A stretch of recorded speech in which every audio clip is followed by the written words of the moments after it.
നമസ്കാരം. ഇൻഫിനിറ്റ് സ്റ്റോറീസിന്റെ പുതിയൊരു അധ്യായത്തിലേക്ക് എല്ലാവർക്കും സ്വാഗതം. നമ്മുടെ ജീവിതത്തിലേക്ക് സാക്ഷാൽ മഹാവിഷ്ണു ഭഗവാന്റെയും അമ്മ മഹാമായ മഹാലക്ഷ്മിയുടെയും അനുഗ്രഹം നിറച്ചുകൊണ്ട് മറ്റൊരു വിഷുക്കാലം കൂടി കടന്നു വരികയാണ്. ഈ വിഷു പിറക്കുന്നതിന് മുമ്പായിട്ട് നിങ്ങളുടെ വീട്ടിലോ പരിസരത്തോ ഞാൻ ഈ പറയുന്ന ചെടികളിൽ ഏതെങ്കിലും ഒന്ന് പൂവിട്ടാൽ ഉറപ്പിച്ചോളൂ, നിങ്ങളുടെ ജീവിതത്തിൽ നല്ല കാലം പിറക്കാൻ പോവുകയാണ്. ജീവിതം രക്ഷപ്പെടാൻ പോവുകയാണ്. ഈ വിഷു നിങ്ങൾക്ക് മഹാവിഷ്ണു പ്രീതിയും മഹാലക്ഷ്മി പ്രീതിയും നേടിത്തരാൻ പോവുകയാണ്. ചുരുക്കി പറഞ്ഞാൽ, ഈ പൂക്കൾ വീട്ടിൽ ഈ വിഷുക്കാലത്ത് പൂവിടുന്നത്, വിഷുവിന് മുമ്പായിട്ട് പൂവിടുന്നത് നിങ്ങളുടെ ജീവിതത്തിൽ നല്ല കാലം വരുന്നതിൻ്റെ, വിജയത്തിൻ്റെ ലക്ഷണമാണെന്ന് സാരം. അപ്പൊ ഈ വീഡിയോ കാണുന്ന എല്ലാവരും ഇന്ന് തന്നെ വീട്ടിലും മുറ്റത്തും ഗാർഡനിലും ഒക്കെ നോക്കുക. ഞാൻ ഈ പറയുന്ന പൂക്കളിൽ ഒന്നെങ്കിലും അവിടെ പൂവിട്ട് നിൽപ്പുണ്ട് എന്നുണ്ടെങ്കിൽ, ഈ വിഷുവിനെ എതിരേൽക്കാൻ നിൽപ്പുണ്ട് എന്നുണ്ടെങ്കിൽ ഉറപ്പിക്കാം, മഹാവിഷ്ണു ഭഗവാനും മഹാലക്ഷ്മിയും വരും. നിങ്ങളുടെ വീട് ഐശ്വര്യത്താൽ രക്ഷപ്പെടുന്നതായിരിക്കും. ദീർഘിപ്പിക്കുന്നില്ല, ആ ചെടികൾ ഏതൊക്കെയാണ് എന്ന് പറയാം.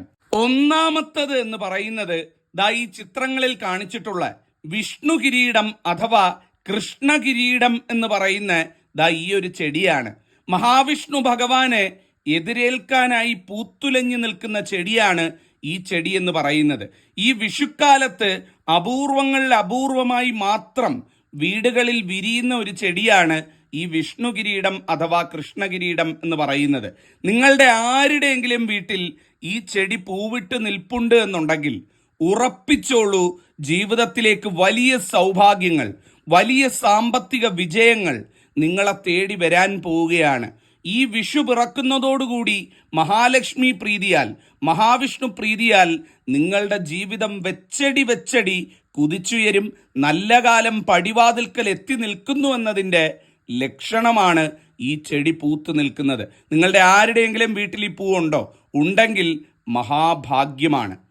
ഇനി രണ്ടാമത്തത് വളരെ പ്രധാനപ്പെട്ടതാണ്. ഈ വിഷുവിന് ഇതിനേക്കാൾ നല്ല ഒരു ലക്ഷണം വീട്ടിൽ കാണാനില്ല എന്നാ പറയുന്നത്. കാര്യം മറ്റൊന്നുമല്ല, നിങ്ങളുടെ വീട്ടിൽ അല്ലെങ്കിൽ വീട്ടുമുറ്റത്ത് ഈ തുളസിച്ചെടി ഉണ്ടല്ലോ, അത് കാടേറി പൂത്തു നിൽക്കുക. എന്താണ് കാടേറി പൂക്കുക എന്ന് പറയുന്നത്? നിറയെ പൊട്ടിമുളച്ച് തുളസി ചെടികൾ വീട്ടുമുറ്റത്ത് നിറയെ ഉണ്ടാകുക. മണ്ണ് വാരിയിട്ട രീതിയിൽ വീടിന് ചുറ്റും തുളസി, ഒരുപാട് തുളസി. ഞാൻ പറയുന്ന ഒന്നോ രണ്ടോ അല്ല, നമ്മൾ നട്ടു വളർത്തിയതുമല്ല, തനിയെ പൊട്ടിമുളച്ചുണ്ടായ ധാരാളം തുളസി നിൽക്കുക, അല്ലെങ്കിൽ തനിയെ പൊട്ടിമുളച്ച് ഉണ്ടാകുക. ആ ഉണ്ടായ തുളസികൾ നല്ല പൂവിട്ടൊക്കെ നിൽക്കുക. വീടിൻ്റെ മുറ്റം നിറയെ തുളസി ഈ ഒരു വിഷുക്കാലത്ത്, ഈ ഒരു വേനലിനെ അതിജീവിച്ച് നിൽപ്പുണ്ട് എന്നുണ്ടെങ്കിൽ ഉറപ്പാണ് ആ വീട്ടിലേക്ക് മഹാവിഷ്ണു ഭഗവാനും മഹാലക്ഷ്മി ദേവിയും വന്നിരിക്കും. ആ ഏറ്റവും ഉറപ്പായിട്ടുള്ള കാര്യമാണിത്. നിങ്ങളുടെ ആരുടെയെങ്കിലും വീട്ടിലുണ്ടോ? ഉണ്ടെങ്കിൽ ഒന്ന് പറയണേ. ഏറ്റവും ഭാഗ്യമാണ്. ഇതെല്ലാ വീടുകളിലും സംഭവിക്കത്തില്ല കേട്ടോ. മഹാവിഷ്ണു ഭഗവാന്റെ സാന്നിധ്യമുള്ള വീടുകളിൽ മാത്രമേ ഇത് സംഭവിക്കുള്ളൂ. തുരുതുര വളരും. നമ്മൾ നട്ടു വളർത്തേണ്ട കാര്യമൊന്നുമില്ല, തനിയേ പൊട്ടിമുളച്ച് വീടിന് ചുറ്റി ഉണ്ടാവും. പ്രത്യേകിച്ചും വീട്ടുമുറ്റത്ത് നിറയെ ഉണ്ടാവും.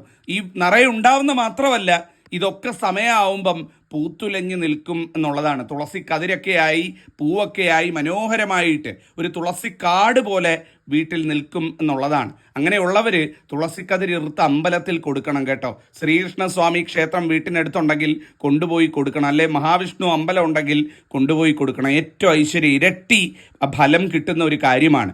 ആരുടെയെങ്കിലും വീട്ടിൽ ഇങ്ങനെ ഉണ്ടെങ്കിൽ മനസ്സിലാക്കുക, അവിടെ ഈശ്വര ചൈതന്യമുണ്ട്, ഈശ്വരാധീനമുള്ള വ്യക്തികൾ താമസിക്കുന്ന വീടാണ്. ആ വീട് രക്ഷപ്പെടാൻ പോവുകയാണെന്ന്. അപ്പം ആർക്കെങ്കിലും ഇത്തരത്തിലുണ്ടെങ്കിൽ ഒന്ന് പറയണേ. അറിയാൻ കഴിയുന്നത് തന്നെ മഹാഭാഗ്യമാണ്. ഇനി മൂന്നാമത്തത് ഏറ്റവും പ്രധാനപ്പെട്ടതാണ്. അതായത് ഒരുപാട് വർഷമായിട്ട് നിങ്ങളുടെ വീട്ടിൽ പൂക്കാതെ നിൽക്കുന്ന മാവ്, കന്നിപ്പൂക്കൾ വിടരുന്ന ഒരവസ്ഥ. അതായത് ആദ്യമായിട്ട് പൂക്കുക. ഒരുപാട് വർഷമായി മാവ് പൂത്തട്ടില്ല, ഇങ്ങനെ വീട്ടിൽ തന്നെ നിൽപ്പുണ്ട്, അല്ലെങ്കിൽ നട്ടു വളർത്തുന്നുണ്ട്, ഇതുവരെ പൂക്കാത്ത മാവ് ഈ ഒരു വിഷു അടുപ്പിച്ച് പൂക്കുക എന്ന് പറയുന്നത് ഏറ്റവും ഭാഗ്യവാന്നാ പറയുന്നത്. മാവ് മാത്രമല്ല കേട്ടോ, ഫലവൃക്ഷങ്ങൾ, പ്രത്യേകിച്ചും പ്ലാവ് പോലെയുള്ള വൃക്ഷങ്ങൾ ഈ വിഷു അടുപ്പിച്ച് കന്നിപ്പൂക്കൾ വിടർത്തുന്നത്, അതായത് ആദ്യമായിട്ട് ആ ഒരു ചെടി അല്ലെങ്കിൽ ആ ഒരു വൃക്ഷം അവിടെ നട്ട് ആദ്യമായിട്ട് പൂക്കുക. ചിലപ്പോൾ ഒരുപാട് വർഷമായിട്ട് വലുതായെങ്കിലും പൂക്കാതെ നിൽക്കുന്നുണ്ടാവും. അങ്ങനെ നിൽക്കുന്ന മാവോ അല്ലെങ്കിൽ പ്ലാവോ ഈ ഒരു വിഷു അടുപ്പിച്ച് പൂക്കുക എന്ന് പറയുന്നത് സാക്ഷാൽ ഭഗവാന്റെ ഐശ്വര്യത്തിൻ്റെ അനുഗ്രഹത്തിൻ്റെ ലക്ഷണമാണെന്നാണ് പറയുന്നത്. നിങ്ങളുടെ ആരുടെയെങ്കിലും വീട്ടിൽ അത്തരത്തിൽ വൃക്ഷങ്ങൾ നിൽപ്പുണ്ടെങ്കിൽ ഈ വിഷു അടുപ്പിച്ച് നോക്കുക. അത് കായാകണമെന്നില്ല, ഈ വിഷു അടുപ്പിച്ച് അവ പൂക്കൾ നൽകിയാൽ, പൂത്താൽ അതിൽ പരമൊരു ഐശ്വര്യം വേറെ വരാനില്ല എന്നുള്ളതാണ്. സമൃദ്ധിയുടെ ലക്ഷണമാണ്. ആ വീട് കുതിച്ചുയരാൻ പോവുകയാണ്. ഇതാണ് മൂന്നാമത്തത്. നാലാമത്തത് വളരെ പ്രധാനപ്പെട്ടതാണ്. എല്ലാവരും നിങ്ങളുടെ വീട്ടിലും പറമ്പിലും വീടിൻ്റെ ചുറ്റും നോക്കണം കേട്ടോ. നിലത്ത് പറ്റിപ്പടർന്ന് ഈ വിഷ്ണുക്രാന്തി ചെടി പൂത്തു നിൽക്കുന്നുണ്ടോ എന്ന് നോക്കണേ. കാര്യം ഇതേത് മണ്ണിലാണോ വിടരുന്നത് അവിടെ ഭഗവാന്റെ സാന്നിധ്യം ഉണ്ടെന്നാണ് പറയുന്നത്. ഭഗവാൻ അവിടെ വരും, അവിടെ വസിക്കുന്നവരെ അനുഗ്രഹിക്കുമെന്നാണ് പറയുന്നത്. നിങ്ങളെല്ലാവരും നോക്കണം, നമ്മളിത് ശ്രദ്ധിക്കാൻ വഴിയില്ല. നിലത്തിങ്ങനെ പറ്റി പരന്ന് കിടക്കുന്നതാണ്, ചെറുതായിട്ടേ ഉണ്ടാവുള്ളൂ, നമ്മൾ ശ്രദ്ധിക്കത്തില്ല. നിങ്ങളുടെ വീടിൻ്റെ ചുറ്റും നിലത്തൊക്കെ ഒന്ന് നോക്കണേ. എവിടെങ്കിലും ഈ വിഷ്ണുക്രാന്തി ചെടി പൂത്ത് നിൽപ്പുണ്ട്, നല്ല നീലപ്പൂക്കളൊക്കെയാണ്, ഇത് പൂത്ത് നിൽപ്പുണ്ട് എന്നുണ്ടെങ്കിൽ ഭഗവാൻ വരും. ഈ വിഷുക്കാലം നിങ്ങൾക്ക് സൗഭാഗ്യം നൽകി അനുഗ്രഹിച്ച് മടങ്ങുന്നതുമായിരിക്കും. അപ്പോൾ വിഷ്ണുക്രാന്തിയാണ് മറ്റൊരു ചെടി എന്ന് പറയുന്നത്. അടുത്തത് വളരെ പ്രധാനപ്പെട്ടതാണ്. മഹാലക്ഷ്മി ദേവി വസിക്കുന്ന, മഹാലക്ഷ്മി ദേവിക്ക് ഏറ്റവും ഇഷ്ടപ്പെട്ടവർ താമസിക്കുന്ന വീടുകളിൽ സംഭവിക്കുന്ന ഒരു കാര്യമാണ് ഈ വിഷു അടുപ്പിച്ച് മഞ്ഞൾ ചെടി പൂക്കുക എന്ന് പറയുന്നത്. വളരെ അപൂർവമായിട്ട് സംഭവിക്കുന്നതാണ് മഞ്ഞൾ പൂത്തുലയുക എന്ന് പറയുന്നത്. അതും വിഷു സമയത്ത്, ഈ വേനൽ സമയത്ത് മഞ്ഞൾ അങ്ങനെ പൂത്തുലയാറില്ല. പക്ഷേ ഏതെങ്കിലും വീട്ടിൽ ഈ വിഷു അടുപ്പിച്ച് മഞ്ഞൾ ചെടി, ഈ കൊടും വേനലിൽ മഞ്ഞൾ ചെടി പൂത്താൽ എഴുതി വെച്ചുകൊള്ളൂ, നിങ്ങളുടെ ജീവിതം വെച്ചടി. ആ വീട്ടിലുള്ള പ്രത്യേകിച്ചും ഇളമുറക്കാർക്ക് വലിയ രീതിയിലുള്ള ഉയർച്ചകൾ, വലിയ ഐശ്വര്യങ്ങൾ വന്നു ചേരാൻ പോവുകയാണ്. ചുരുക്കി പറഞ്ഞാൽ ആ വീടിൻ്റെ തലവര തന്നെ മാറ്റുന്ന രീതിയിലുള്ള ഐശ്വര്യം വന്നു ചേരാൻ പോവുകയാണ്. മഹാലക്ഷ്മി വന്ന് അനുഗ്രഹിക്കുന്നു എന്നുള്ളതിൻ്റെ, മഹാലക്ഷ്മി ആ മണ്ണിൽ വസിക്കുന്നു എന്നുള്ളതിൻ്റെ ഏറ്റവും വലിയ ലക്ഷണമാണ് ഈ മഞ്ഞൾ പൂത്തുലയുന്നത് എന്ന് പറയുന്നത്. നിങ്ങളെ ആരുടെയെങ്കിലും വീട്ടിലുണ്ടെങ്കിൽ മനസ്സിലാക്കുക, പറിച്ചു കളയരുത്. ആ പൂവ് അവിടെ നിന്നുകൊള്ളട്ടെ, അതിൽ പരമൊരു സൗഭാഗ്യം വേറെ വരാനില്ല എന്നുള്ളതാണ്. മറ്റൊരു പ്രധാനപ്പെട്ട ചെടി എന്ന് പറയുന്നത് ഈ മുയൽ ചെവിയൻ ചെടിയാണ്. ഇതിങ്ങനെ പൂത്ത് വീടിൻ്റെ പരിസരത്ത് നിൽപ്പുണ്ട് എന്നുണ്ടെങ്കിൽ ഏറ്റവും ഐശ്വര്യമാണെന്നാണ് പറയുന്നത്. സമൃദ്ധി വരാൻ പോകുന്നതിൻ്റെ ലക്ഷണമായിട്ടാണ് ധാരാളം മുയൽ ചെവിയൻ ഈ ഒരു വിഷു അടുപ്പിച്ച് വീട്ടുപരിസരത്ത് വളരുന്നത്. കഴിയുന്നതും മൊത്തം ഇത് പറിച്ചു കളയാതിരിക്കാൻ ശ്രദ്ധിക്കണം. പലരും ഇത് പുല്ലിൻ്റെ കൂടൊക്കെ വളരുന്ന കാരണം കാട് കയറുമെന്നും പറഞ്ഞ് പറിച്ചു കളയും. അഥവാ നിങ്ങളങ്ങനെ കാടൊക്കെ വൃത്തിയാക്കിയാലും ഒന്നോ രണ്ടോ മൂടെങ്കിലും ഈ മുയൽ ചെവിയൻ ചെടി വീട്ടിൽ നിർത്തിയേക്കണം കേട്ടോ. ഇത് കാട്ടിലൊക്കെ വളരുന്നതാണ്, പക്ഷേ ഇത് വീട്ടുപരിസരത്ത് വളർന്നു വരുന്നത് ഏറ്റവും ഐശ്വര്യമായിട്ട്, സമൃദ്ധിയുടെ ലക്ഷണമായിട്ടാണ് കണക്കാക്കുന്നത്. അപ്പം വീട്ടിൽ കണ്ടു കഴിഞ്ഞാൽ ഇനി ഒന്ന് ശ്രദ്ധിക്കുക. മറ്റൊരു പ്രധാനപ്പെട്ട ചെടി എന്ന് പറയുന്നത് കറ്റാർവാഴ പൂക്കുന്നതാണ്. കറ്റാർവാഴ എന്ന് പറയുന്നത് എപ്പോഴും പൂക്കുന്ന ഒരു ചെടിയല്ല. കറ്റാർവാഴ പൂക്കുക എന്ന് പറഞ്ഞാൽ സമൃദ്ധി വീട്ടിലേക്ക് വരാൻ പോകുന്നു, മഹാലക്ഷ്മി വീട്ടിലേക്ക് പടികടന്നു വരുന്നു എന്നുള്ളതിൻ്റെ കൃത്യമായിട്ടുള്ള ലക്ഷണമാണ്. ആരുടെയെങ്കിലും വീട്ടിൽ കറ്റാർവാഴ ഈ ഒരു വിഷു അടുത്ത സമയത്ത് പൂവിട്ടിട്ടുണ്ട് എന്നുണ്ടെങ്കിൽ സമ്പൽ സമൃദ്ധി വരാൻ പോകുന്നു. ജീവിതത്തിലെ കഷ്ടങ്ങളും കണ്ണീരും ദുരിതവും മഹാലക്ഷ്മി ദേവി തീർത്തു തരുന്നു. ജീവിതം ഈ വിഷുവോടുകൂടി ഉയരാൻ പോകുന്നു എന്നുള്ളതിൻ്റെ 1-ാം നമ്പർ ലക്ഷണമായിട്ട് മനസ്സിലാക്കുക. കറ്റാർവാഴ പൂവൊക്കെ ഉണ്ടായിക്കഴിഞ്ഞാൽ കഴിയുന്നതും അത് പറിച്ചു മാറ്റാതിരിക്കുക. അത് വീട്ടിൽ തന്നെ നിൽക്കട്ടെ, അത് ഐശ്വര്യം നിങ്ങൾക്ക് കൊണ്ടുവരുന്നതായിരിക്കും. മറ്റൊരു പ്രധാനപ്പെട്ട ചെടി എന്ന് പറയുന്നത് താമരയാണ്.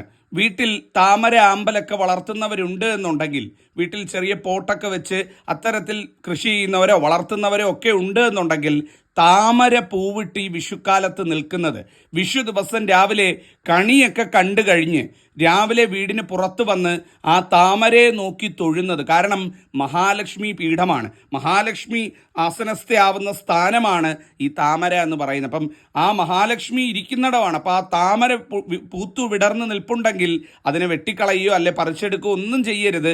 ആ താമരപ്പൂ അവിടെ നിന്നുകൊള്ളട്ടെ. വിഷു ദിവസം രാവിലെ കണിയൊക്കെ കണ്ടു കഴിഞ്ഞ് വന്ന് ആ താമരപ്പൂവിനെ നോക്കി ഇരു കൈകളും കൂപ്പി തൊഴുത് മഹാലക്ഷ്മിയെ പ്രാർത്ഥിക്കുക. ജീവിതത്തിൽ എന്ത് കാര്യം നമ്മൾ പ്രാർത്ഥിച്ചാലും നടന്നു കിട്ടുമെന്നാണ് പറയുന്നത്. താമര ആരുടെയെങ്കിലും വീട്ടിൽ ഈ വിഷു അടുപ്പിച്ച് പൂത്ത് നിൽപ്പുണ്ടെങ്കിൽ അവിടെ നിർത്തുക. വിഷു കഴിഞ്ഞിട്ട് വേണമെങ്കിൽ അത് പറിച്ചുകൊള്ളൂ. പക്ഷേ വിഷു കഴിയുന്നിടം വരെ ആ കണി കാണാനായിട്ട് അതവിടെ നിർത്തുക. കണി കണ്ട് പ്രാർത്ഥിക്കുക. അച്ചിട്ടായിട്ട് നിങ്ങൾ ഏത് കാര്യം മഹാലക്ഷ്മിയോട് ഈ താമരയെ കണി കണ്ട് പ്രാർത്ഥിച്ച് പറഞ്ഞാലും അത് നടക്കുന്നതായിരിക്കും. അതുപോലെ മറ്റൊരു പ്രധാനപ്പെട്ട ചെടി എന്ന് പറയുന്നത് മുക്കുറ്റിയാണ്. എല്ലാ മണ്ണിലും വളരുന്ന ചെടിയല്ല മുക്കുറ്റി എന്ന് പറയുന്നത്. നിങ്ങൾ നോക്കിക്കോളൂ, നിങ്ങളുടെ പരിസരത്തുള്ള ഒരു 5 വീടെടുത്ത് നോക്കിക്കോളൂ. നിങ്ങളുടെ വീട്ടിൽ ചിലപ്പം മുക്കുറ്റി കാണും. എന്നാൽ മറ്റൊരു വീടിൻ്റെ മുറ്റത്ത് ചെല്ലുമ്പം ഒരെണ്ണം, പേരിന് വേണ്ടി പോലും ഒരെണ്ണം അവിടെ കാണത്തില്ല. കാരണം എന്താ? അതിൻ്റെ കാരണമെന്ന് പറയുന്നത് ഒന്നേ ഉള്ളൂ. മുക്കുറ്റി വളരണമെന്നുണ്ടെങ്കിൽ ഈശ്വരാധീനമുള്ള മണ്ണിൽ, ഈശ്വരാധീനമുള്ള വ്യക്തികൾ താമസിക്കുന്ന വീട്ടിൽ മാത്രമേ മുക്കുറ്റി വളരുകയുള്ളൂ എന്നുള്ളതാണ്. ഭഗവാനെ, ഭഗവതിയെ സ്വീകരിക്കാനായി മുക്കുറ്റി വളർന്നു നിൽപ്പുണ്ട് എന്നുണ്ടെങ്കിൽ ഉറപ്പിക്കാം നിങ്ങളുടെ ജീവിതത്തിൽ നല്ല കാലം പിറക്കാൻ പോകുന്നു, നല്ല സമയം വരാൻ പോകുന്നു എന്ന്. അപ്പം മുക്കുറ്റിയാണ് 9ാമത്തെ പൂവ് എന്ന് പറയുന്നത്. ഇനി അവസാനത്ത് ഞാൻ പ്രത്യേകിച്ച് പറയേണ്ട കാര്യമില്ല, ഒരു വീടിൻ്റെ മുന്നിൽ ഏറ്റവും ഐശ്വര്യം നൽകുന്ന ചെടിയാണ് കണിക്കൊന്ന എന്ന് പറയുന്നത്. വീടിൻ്റെ കിഴക്ക് വശത്ത് കണിക്കൊന്ന പൂത്തുലഞ്ഞ് നിൽപ്പുണ്ട് എന്നുണ്ടെങ്കിൽ അത് ഏറ്റവും ഐശ്വര്യമാണ്. അത് എല്ലാ ദിവസവും, വിഷു ദിവസവും നാക്കണ്ട, ആ പൂവുള്ളിടത്തോളം കാലം രാവിലെ ഉറക്കം എഴുന്നേറ്റ് വന്ന് കണി കണ്ട് തൊഴുത് പ്രാർത്ഥിക്കുന്നത് ഏറ്റവും ഐശ്വര്യമാണ്. നല്ല ഐശ്വര്യമുള്ള ഇടങ്ങളിലാണ് വീടിൻ്റെ കിഴക്ക് വശം അത്തരത്തിൽ കണിക്കൊന്ന പൂത്തുലഞ്ഞു നിൽക്കുന്നത് എന്ന് പറയുന്നത്. അപ്പം ഞാനിവിടെ 10 പൂക്കളെ പറ്റിയാണ് പറഞ്ഞത്. ഇതിൽ ഒരെണ്ണമെങ്കിലും നിങ്ങളുടെ വീട്ടിലുണ്ട് എന്നുണ്ടെങ്കിൽ ആ ഭാഗ്യം വരുന്നു എന്ന് മനസ്സിലാക്കുക. നല്ലതേ വരുള്ളൂ. ജഗദീശ്വരൻ അനുഗ്രഹിക്കും. എൻ്റെ അമ്മ മഹാമായ മഹാലക്ഷ്മി അനുഗ്രഹിക്കും. നന്നായി വരട്ടെ. നന്ദി, നമസ്കാരം.